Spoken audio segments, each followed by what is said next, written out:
आप इन दो लड़कियों की तस्वीर देख रहे हैं। इसमें एक ननद है और एक भाभी है, और अचानक से जो ननद थी वो अपनी भाभी की हत्या कर देती है, और हत्या करने के बाद घर में सबको बताती है कि भाभी टाइल से फिसली, उसके बाद गिरी, और उसके बाद उनके सर में चोट आने की वजह से उनकी मौत हो गई। परिवार के लोग भी यही बोलते हैं कि हाँ, भाभी की जो मौत हुई है वो गिरने की वजह से, टाइल पर फिसलने की वजह से हुई है। और उसके बाद सब कुछ नॉर्मल हो जाता है। किसी को भी शक नहीं था कि ननद ने अपनी भाभी की हत्या कर दी, लेकिन ननद के पास भाभी का भूत ननद को सोने नहीं दे रहा था। वो बार बार उसकी आंखों में भूत बनकर आ रही थी, और ननद परेशान होकर खुद थाने पहुंच जाती है और पुलिस को जाकर बोलती है कि साहब, मैंने ही अपनी भाभी की हत्या की है, और हत्या मैंने इसलिए की क्योंकि मैंने अपनी भाभी से बोला था कि वो संबंध बनाना बंद कर दे, लेकिन वो मानी नहीं, और आखिर में मुझे हत्या करनी पड़ी। जब ननद पूरी कहानी शुरुआत से बताती है तो हर कोई सुनकर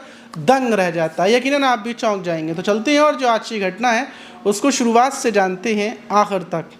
तो दोस्तों, मेरा नाम माज है। उम्मीद है कि आप सब अच्छे होंगे, सुरक्षित होंगे। और जो आज की घटना है वो उत्तर प्रदेश के मेरठ के लिसाड़ी गेट थाना है, वहीं के अहमदनगर इलाके की है। वहाँ पर 14 जुलाई को अचानक से खलबली मच जाती है, और जो मोहल्ले वाले थे वो देखते हैं कि वहीं पर रहने वाली जो एक निदा है, निदा खान को गाड़ी में लेकर हॉस्पिटल की तरफ भाग रहा है। निदा खान के सर से खून निकल रहा है, और परिवार के लोग निदा खान को हॉस्पिटल लेकर पहुंचते हैं। सब बताते हैं कि निदा खान टाइल से फिसली है और सीने से नीचे आकर गिरी है।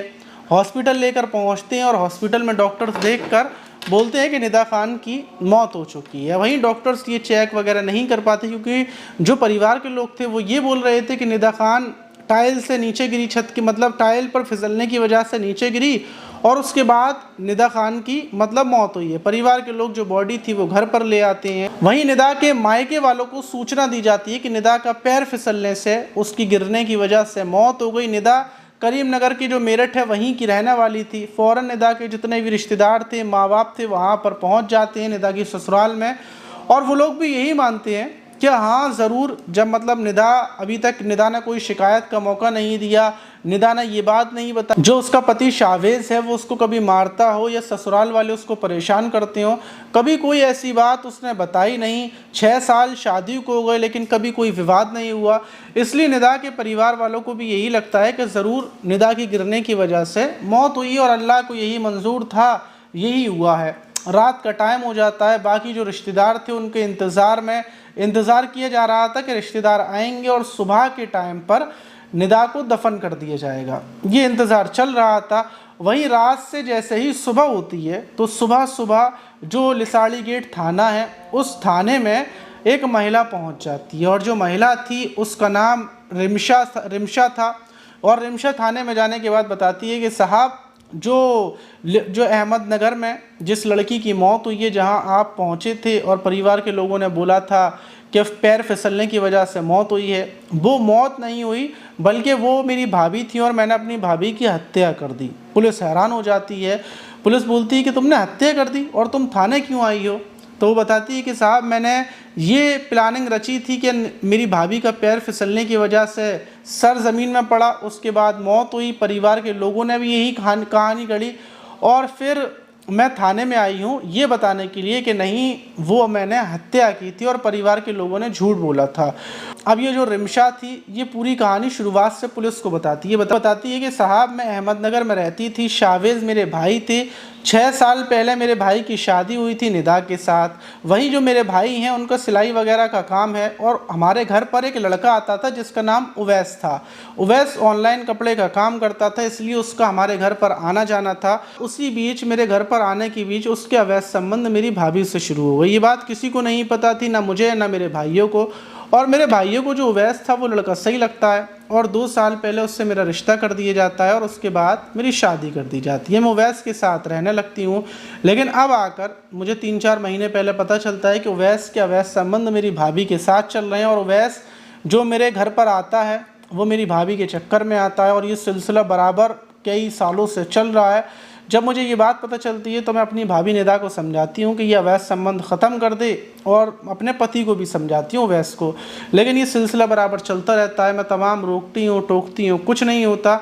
और 14 जुलाई को मैं अपने घर पर थी अहमदनगर में, और मैं देखती हूँ कि मेरा पति आता है और वो निदा से मेरी भाभी से कमरे में बड़े हंस हंस कर बातचीत कर रहा होता है और मजाक दिल लगी उनका चल रहा होता है, एक दूसरे को टच कर रहे होते हैं। ये देखकर मेरा खून खौल जाता है। और उसके बाद जब मेरा पति चला जाता है, घर में कोई नहीं होता, तो मैं निदा को बुलाती हूँ कि मेरे पति से तू दूर नहीं रहेगी।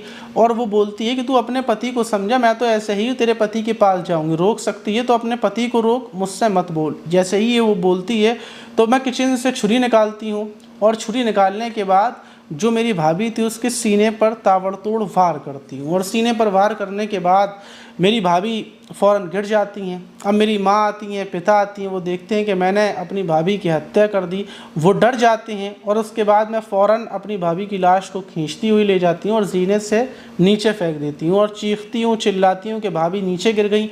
उनके जो कपड़ों से खून निकल रहा था, कोई ये नहीं समझ पा रहा था कि चाकू सीने पर पड़े हैं, सबको ये लग रहा था कि सर से खून निकला है।